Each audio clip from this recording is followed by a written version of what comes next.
Hallo, guten Tag.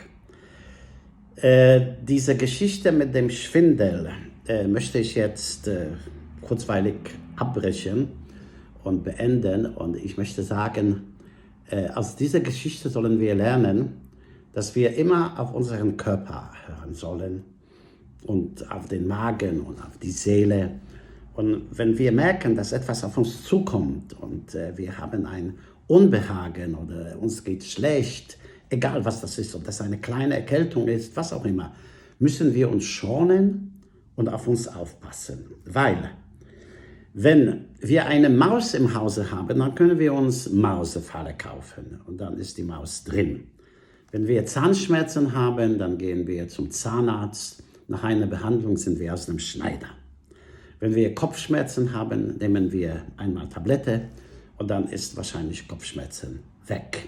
Aber wenn die Liebe kommt, können wir nichts machen. Und auch wenn eine Krankheit auf uns zukommt, können wir auch nichts machen. Und dann liegen wir im Krankenhaus, dann können wir nicht zum Arzt sagen, Herr Doktor, ich muss das und ich muss jenes, ich muss meine Überweisungen machen, ich muss meine Podcasts machen. Kannst du nichts machen. Du liegst im Krankenhaus und die Aufgabe vom Arzt ist, dich gesund zu machen und du musst da liegen.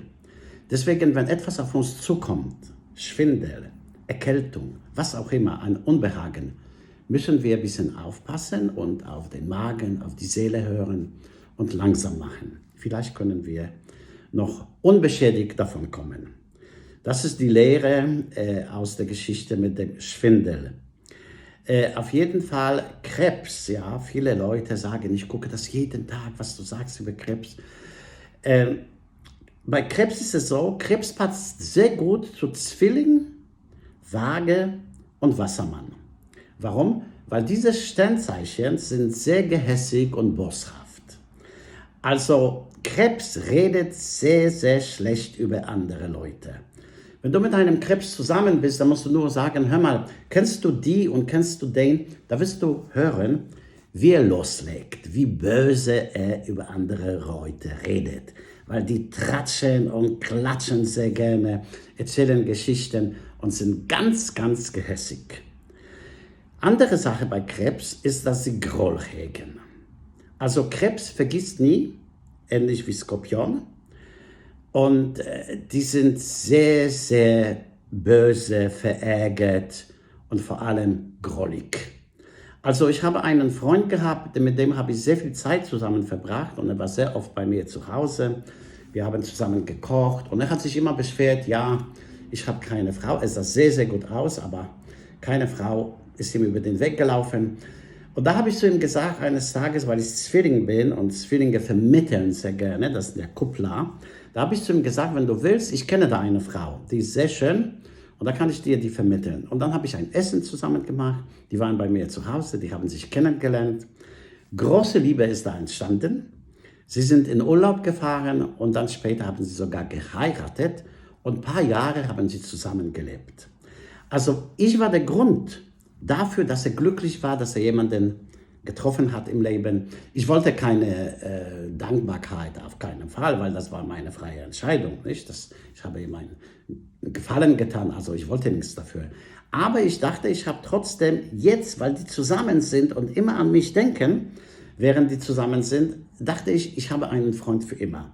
Und eines Tages musste ich ins Krankenhaus und habe ich den gebeten, kannst du meine Katze versorgen? Da hat er gesagt, da ist ein Problem, weil nächste Woche habe ich Yogakurs. Und da war ich sehr verärgert und habe ich mit ihm eine heftige Diskussion angefangen. Wie kannst du deine scheiß Yogakurse vorziehen und meine Katze bleibt alleine? Ich habe wirklich niemanden und das passt so gut, weil du wohnst da um die Ecke. Trotzdem hat er Nein gesagt. Und weil ich ihm das vorgeworfen habe, und ein paar böse Worte sind da gefallen, deswegen war er böse auf mich und hatte immer Groll gehegt. Und seitdem ist unsere Freundschaft in die Brüche gegangen. Wir treffen uns manchmal auf der Straße, ja, reden kurz, aber es ist keine Freundschaft mehr zwischen uns. Da liegt etwas, eine graue Wolke aus Blei über uns. Und das ist der Grund, weil Krebs wird dir das nie vergessen, Groll bleibt für immer da. Das ist die Schattenseite von dem Sternzeichen Krebs. Aber ich muss leider aufhören. Die Zeit ist um. Tschüss.